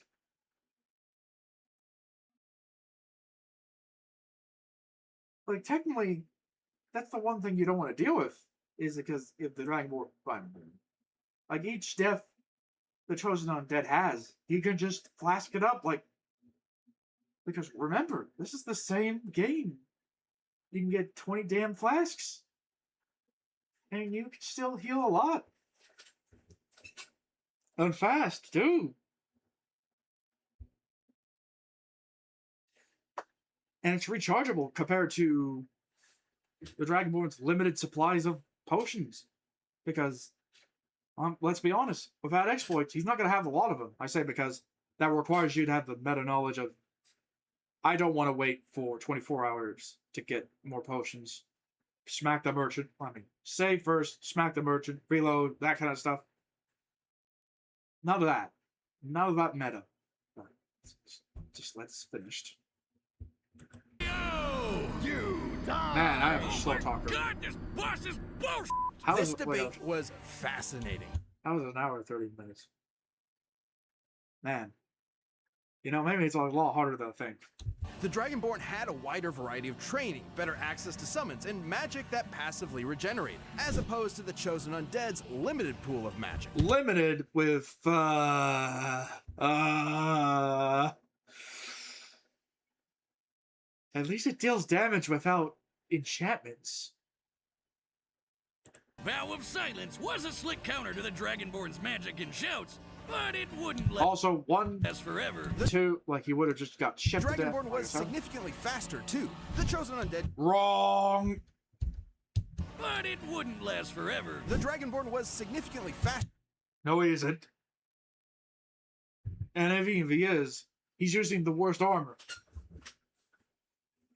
He's not even using the Death Brand armor either. He's not using that. If you were saying, oh, he's faster, you're talking about previous Elder Scrolls protagonists who actually do have the goddamn speed to close the distance. Dragonborn? No. No, he doesn't. I mean, technically Whirlwind Spin, but remember, cooldown, so he can't just chain shouts like that unless he did a glitch to have stacked elements of Talos. But yeah, that is kind of a failure to understand that, oh, no, he's never fast. He's indeed the slowest Elder Scrolls protagonist in the series. In fact, some of, the Dark Souls protagonist's moves are faster. Naked, pretty much, Chosen Undead. He could probably outrun him. He is stupidly fast. It's not he is stupidly fast.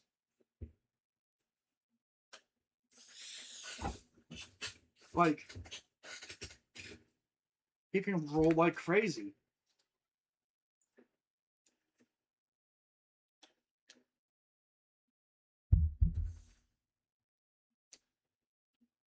Faster too. But yeah, The chosen undead could dodge beams of light, sure, but Oriel's bow could fire arrows that move only works with the sun, though.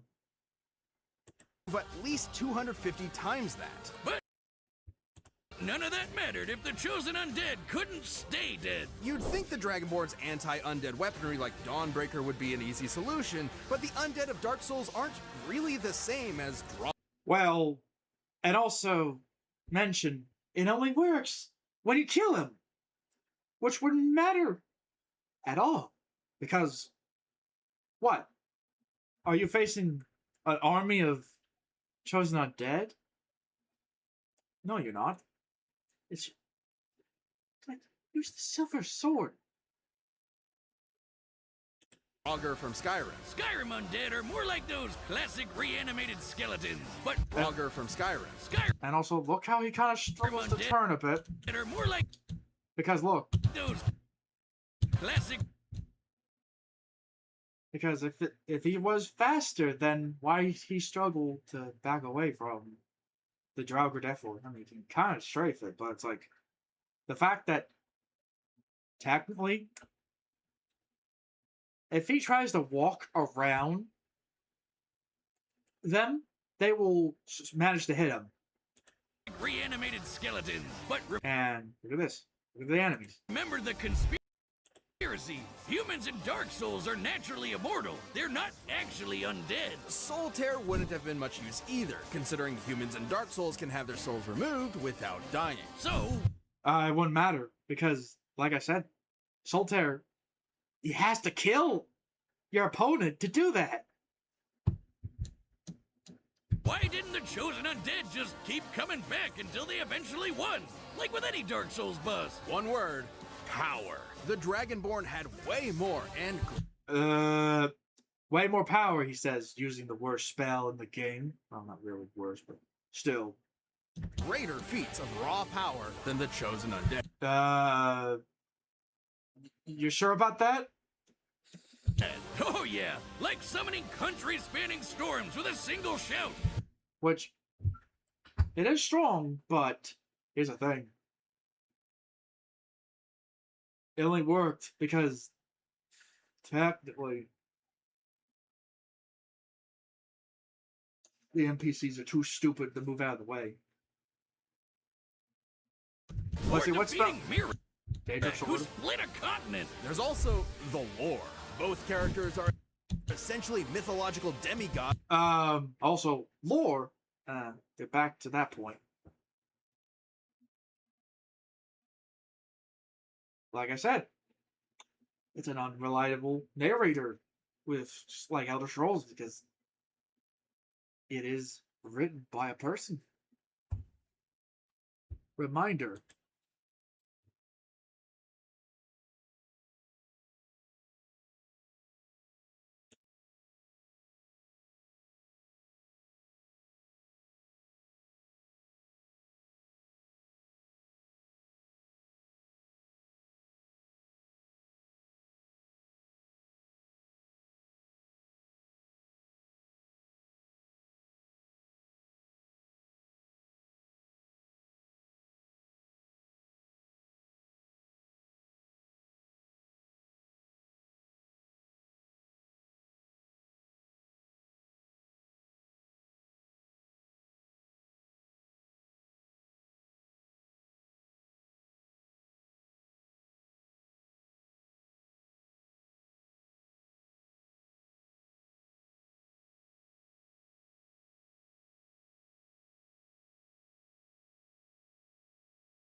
Okay, now I'm gonna get ready with the images.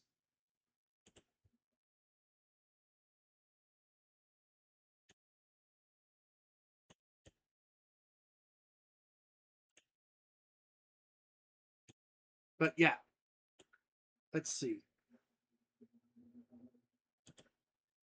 Like I said, are you gonna trust technically these two to tell you how the world works? Well, honestly, he's just a joke example. But her, she's actually a serious matter. That, like, in a sense.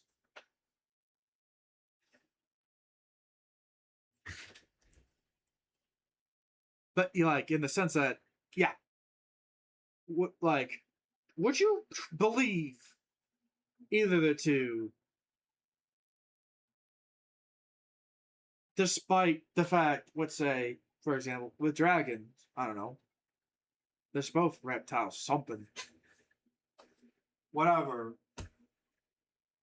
Would you believe what they said is 100% true? Because, well, they're characters. But also, yeah, because, especially with Daphne, that, like I said, her, like literally, person and alive in a time way past to the point of dragons are effectively kind of forgotten. And like, yeah, somehow just has a blood feud with Parkmax for no reason whatsoever, despite having no tragic origin story of, oh, the dragons killed my family. I want to kill. None of that. No, it's just I just recently know dragons exist. And I guess we'll just act on the blades or dragon slayers for some reason, even though that's never really ever stated before. And even it's supposed to be, even they did. It's like so ancient history that I don't think they would dream of actually have to fight one. And also, like, she doesn't even make a good blades either. You just, like, if she just can casually just disregard a Dragonborn's, like, judgment, she ain't no blade. That means she can just disregard. I feel like if she's gonna attempt to strong arm the Emperor, like, no, you like this dragon? I guess you won't be part of the blades.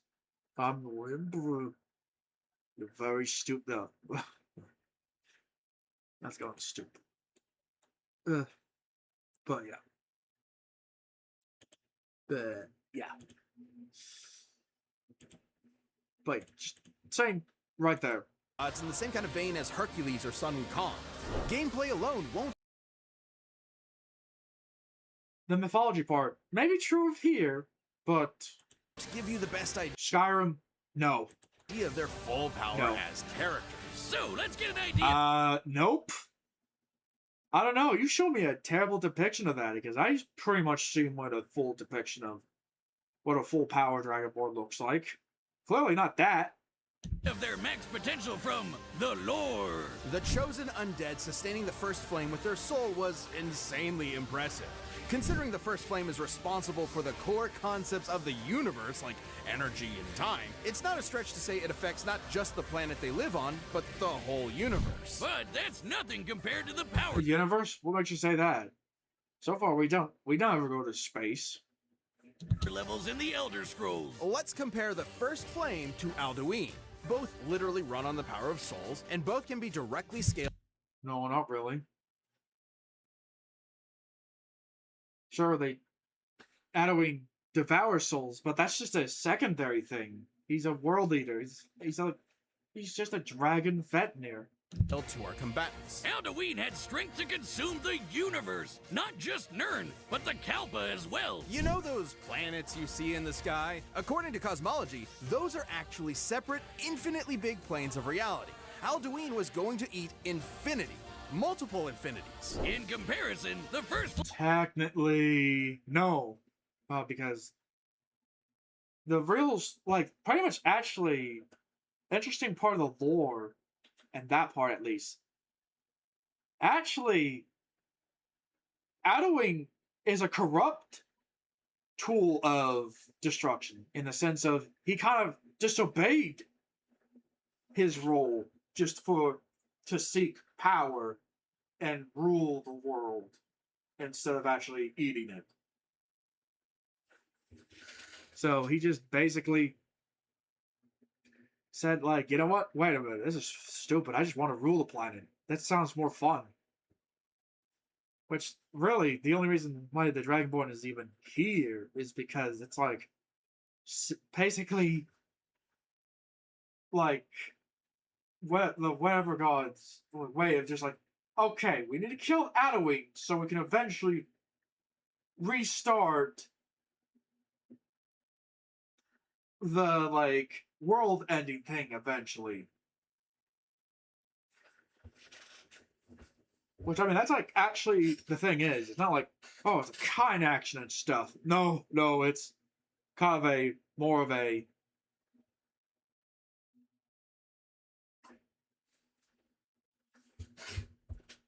But, yeah, no, this default Dragonborn... Wait, but, yeah. Yeah, that kind of felt like, no, you did not understand the main plot of that dragon. Like, he literally disobeyed because he just, because, that's like what happens when you give a tool of destruction sentience. They can change their mind.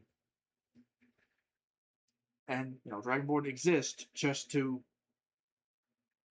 kill it, and so the gods could just have that procedure of world-ending threats exist again. Like basically make a new one that doesn't like potentially don't like decide, I don't feel like it on them. Boy, let's check out the too slow and weak. Weak, they say. Um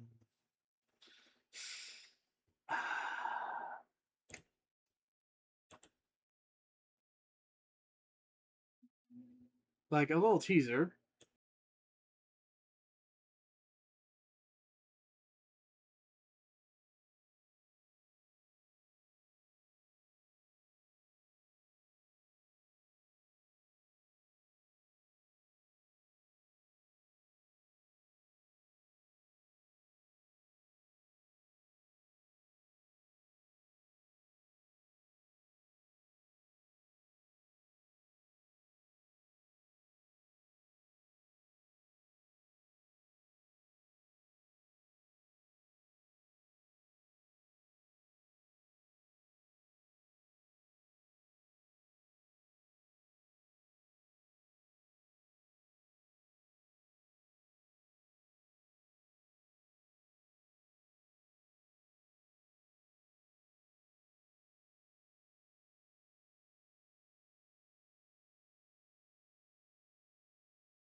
Sorry it's taking me a little bit.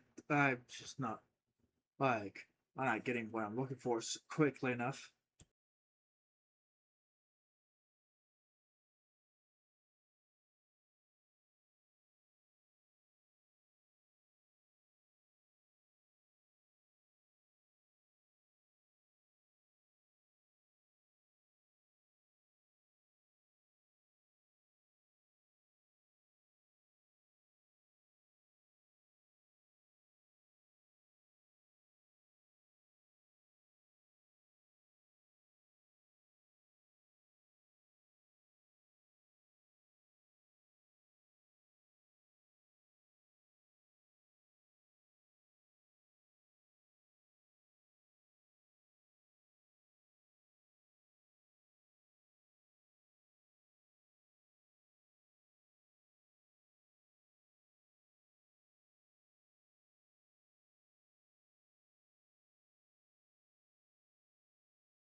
Okay, now I'm just gonna show you. Look how fast he rolls. Right there. Dude just phased through the big ass hammer.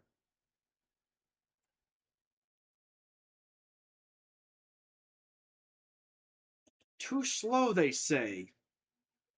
Too slow. And let's see. What else?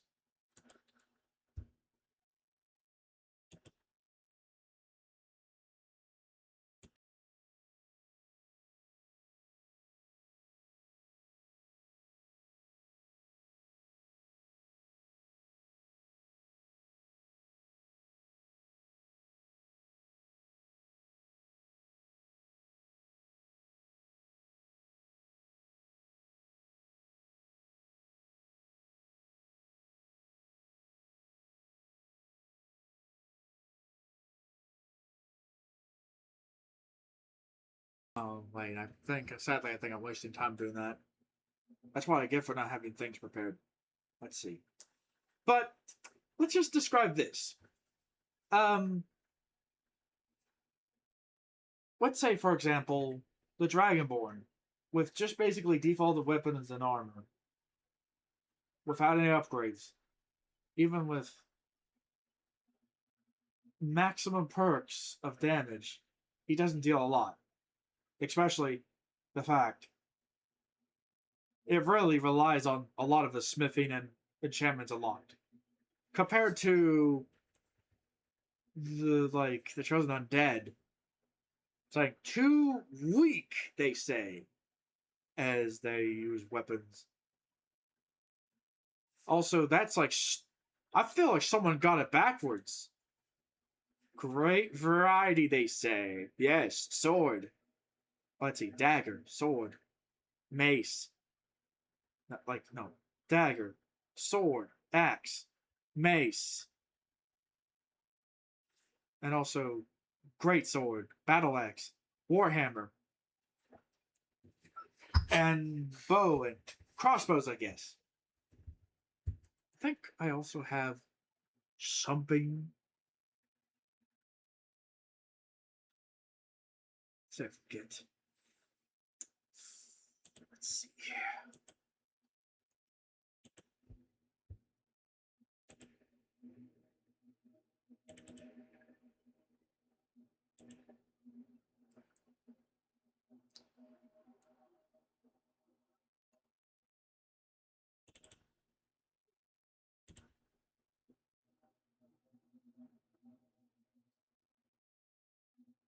Let's see. Do I have it? Do I have? Oh, I do. Anyway, this is what the weapon roster looks like for the Chosen Undead. So little, they say. So little. So little, they say. Look at this. You can see there's just a lot of more than a. I don't know. Now that sounds like. Okay. And now, look what Skyrim's weapon roster looks like. Look what it looks like. Oop, weird tearing. Look its roster.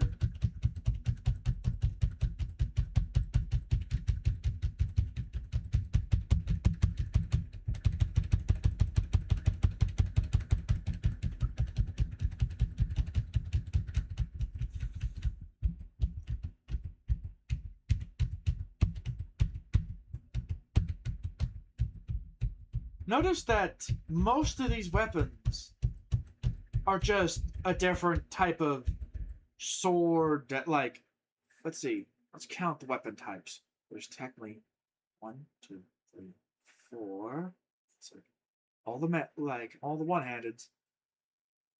2, 3, 4. Okay, that would be 7 melee weapon types. And then, okay, a bow, crossbow. That is effectively. Okay.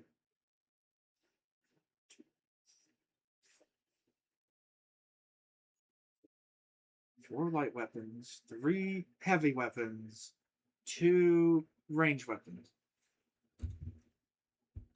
While that, like, still, while in a comparison, so I might as well open them both. Look at the weapon.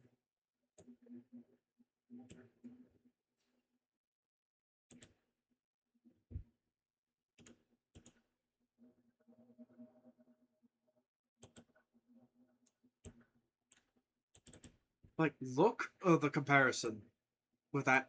Like, look at that statement. Oh wait, hold on.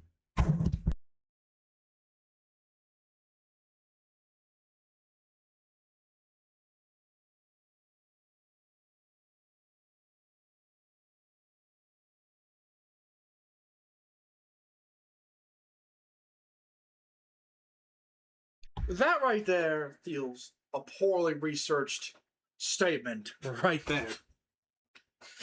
Like, so, like, look at this. Oh, crap. My rage got me. Okay, but let's try this again. Yeah, I have a folder of these 2 weapons lined up. You see? Flame is Look at that statement that's saying more limited arsenal, greater variety.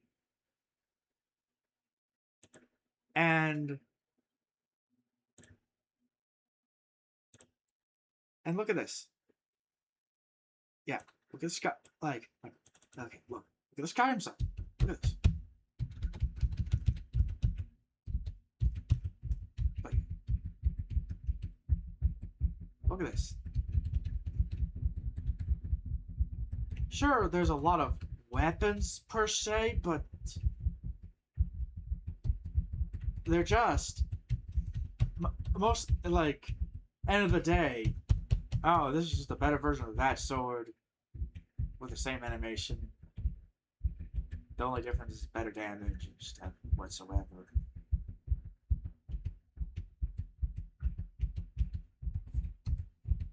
God, where those textures don't glitch like that? But yeah.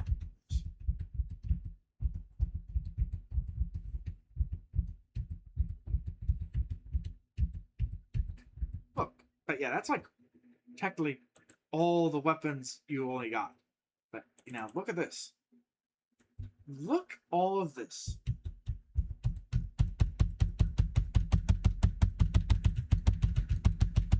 Look at this. What do you mean? Like limited? Hell, it looks like it's enough arsenal for different situations. Like, I'm not sure it's exactly all the weapons, but you can see that right there. That right there feels poorly researched. And also, like I said, this sword right here. They could have used this sword to go against the Moonlight Greatsword, but they didn't. powerful enough to But yeah, like I said, much faster. That is bullshit because he is the slowest Elder Scrolls protagonist. Regenerating mana, that doesn't fucking matter. It slows down anyway from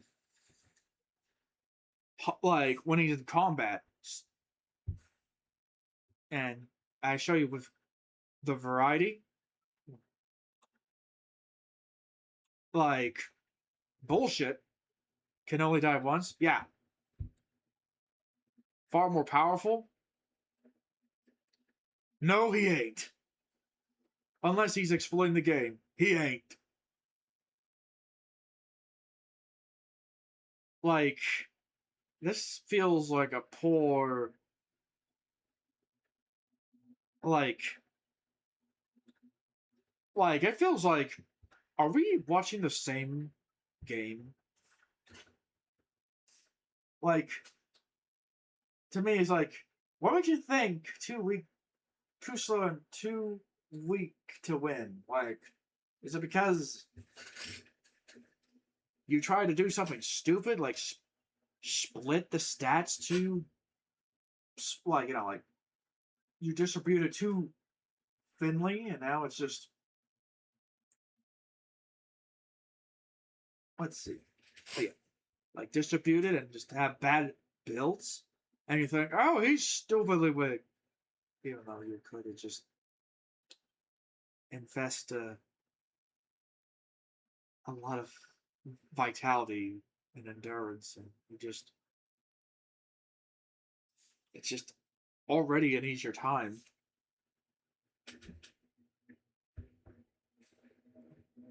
Sustain a universe and the flow of time, but it can't be infinite. Otherwise, it never would have faded to begin with. And that meant the chosen undead just wasn't powerful enough no matter how many times they revived. With that much of a difference in power, the chosen undead would eventually lose their will to fight and go hollow. It's not traditional, but it is a form of death in Dark Souls. Yes, death. The chosen undead was surely tenacity personified. Well, technically, the actual real form of death in Dark Souls is when they just shrivel up as corpse and just become loot. But still wasn't enough to stand up to the Dragonborn's incredible skill, Broken Arsenal.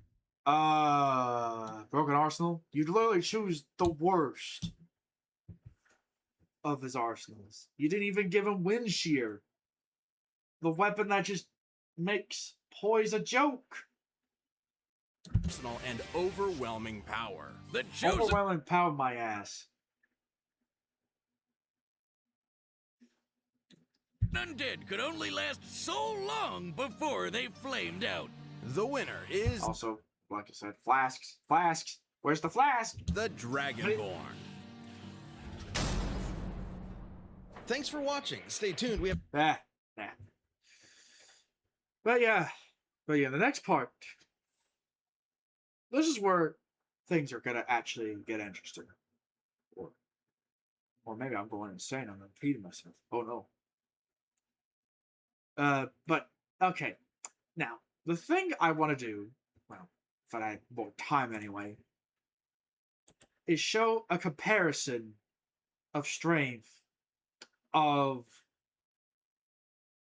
of course I bought Skyrim again, unfortunately, and even the DLC again, which for some reason they hidden. But I had to use Reddit for a guy who has a link to buy it. It's like bullshit. But yeah. I want to see like a John Dark Souls and a John Skyrim build and see, is it as powerful as they claim, or it's going to be miserable. Anyway, anyone foolish enough to watch this, like me, like foolish, I don't know, like what's the term? Crazy enough to watch, well, no, I think crazy enough to watch me. I appreciate that very much, and I hope you have a wonderful night, and I bid you farewell. And now, God, I should have slept. Anyway, yeah, like I said, hope you have a wonderful night. And next time, it will be just to see a comparison of how powerful are they. Just to see how load of shit they are. Okay, anyway. Enough of me being scatterbrained in the middle of the morning. I bid you farewell, man. Have a good night and good morning. Goodbye. But yeah, bye.